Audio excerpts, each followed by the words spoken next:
Venezuela with Brazil, Argentina, Paraguay. Uruguay is a full member of Mercosur, and many other Latin American countries, CARICOM, Bolivia, have expressed their support for Venezuela. The Arab League, the full Arab League has voiced its support, and I am immensely grateful to the Arab world, to our Arab brothers, our Caribbean brothers. The African Union, almost all of Africa, has expressed its support for Venezuela, and countries such as Russia or China, and many others. I thank you all warmly on behalf of Venezuela, on behalf of our people, and on behalf of the truth.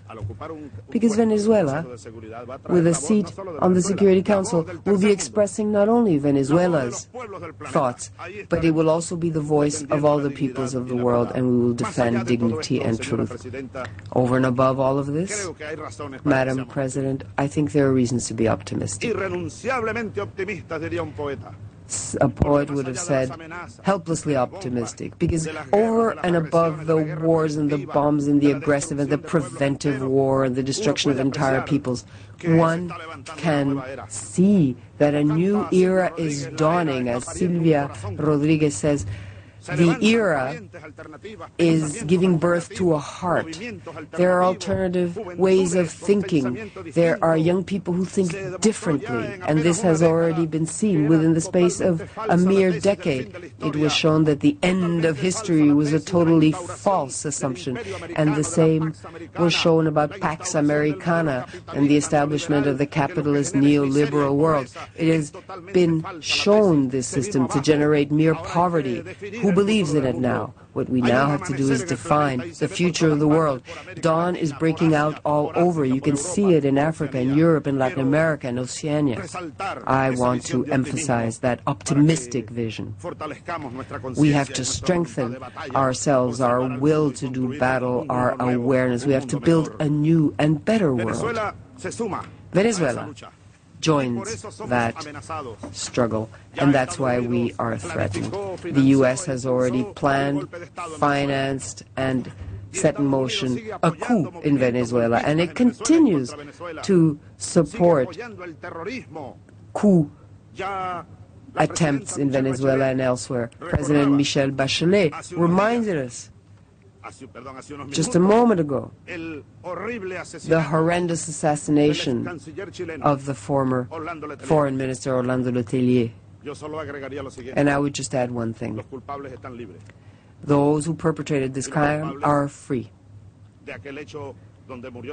And that other event where an American citizen also died were Americans themselves. They were CIA killers, terrorists. And we must recall in this room that in just a few days there will be another anniversary. 30 years will have passed from this other horrendous terrorist attack on the Cuban plane where 73 innocents died, a Cubana de Aviación airliner.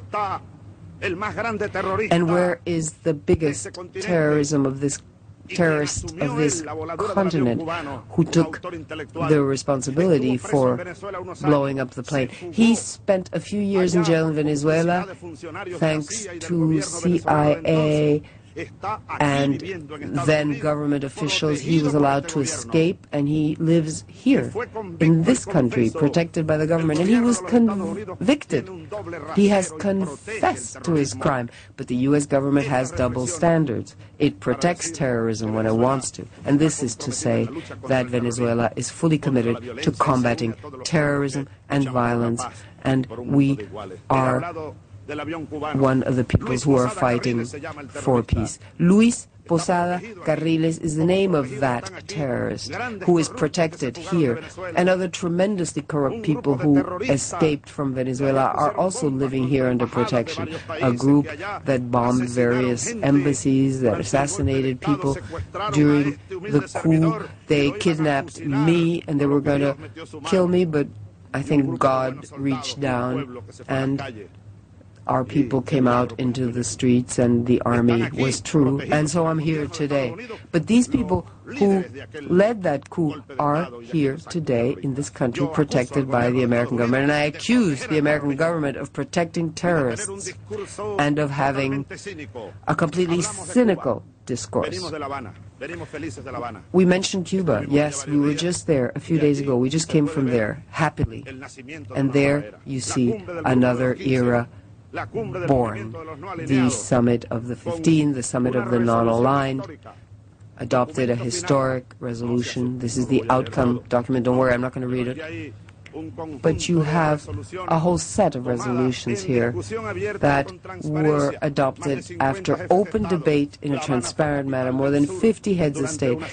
Havana was the capital of the South for a few weeks, and we have now launched once again the group of the non-aligned with new momentum. And is there anything I could ask all of you here, my companions, my brothers and sisters? It is to please lend your goodwill, to lend momentum to the non-aligned movement for the birth of the new era, to prevent hegemony and to prevent further advances of imperialism. And as you know, Fidel Castro is the president of the non-aligned for the next 3 years, and we can trust him to lead the charge very efficiently. If, unfortunately, they thought, oh, Fidel was going to die, but they're going to be disappointed because he didn't, and he's not only alive, he's back in his green fatigues, and he's now presiding the non-aligned. So, my dear colleagues, Madam President, a new strong movement has been born, a movement of the South. We are men and women of the South.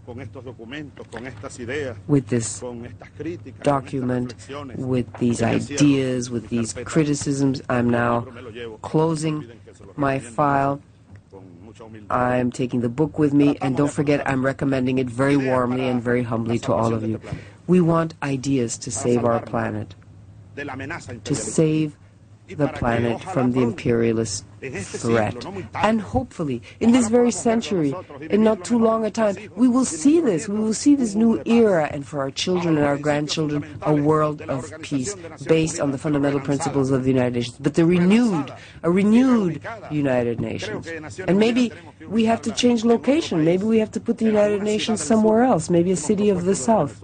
We've proposed Venezuela. You know that my personal doctor had to stay in the plane. The chief of security had to be left in a locked plane. Neither of these gentlemen was allowed to arrive and attend the UN meeting. This is another abuse and another abuse of power on the part of the devil. It smells of sulfur here, but God is with us, and I embrace you all. May God bless us all. Good day to you.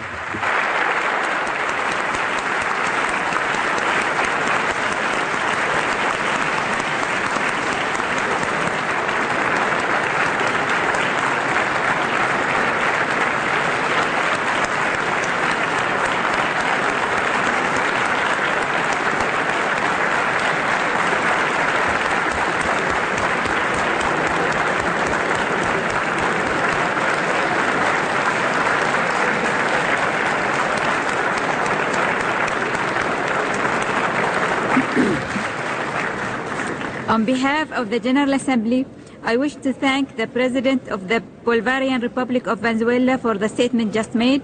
May I request representatives to remain seated while the Deputy Secretary General and I escort the President.